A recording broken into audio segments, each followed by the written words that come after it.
নামাজ রোজার অভাব নাই, হজ যাকাতের অভাব নাই, দান সাদকার অভাব নাই, এক কথায় কোনো প্রকার নেক আমলের অভাব নাই।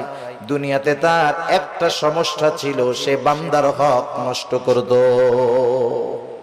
আল্লাহ তাআলা তাকে জান্নাতে যাওয়ার অনুমতি দেওয়ার পূর্বে তার ব্যাপারে আল্লাহ রাব্বুল আলামিনের দরবারে মানুষেরা অভিযোগ দায়ের করবে।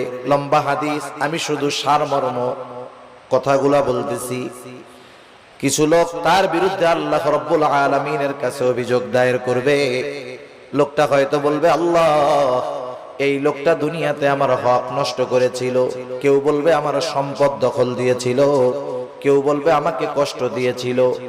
এক কথায় আমার হক নষ্ট করেছিল। আল্লাহ, দুনিয়ার ভিতরে আমি দুর্বল থাকার কারণে আমি ন্যায় বিচার পাই নাই। দুনিয়াতে আমি মাজলুম ছিলাম। আয় আল্লাহ, আজকের দিন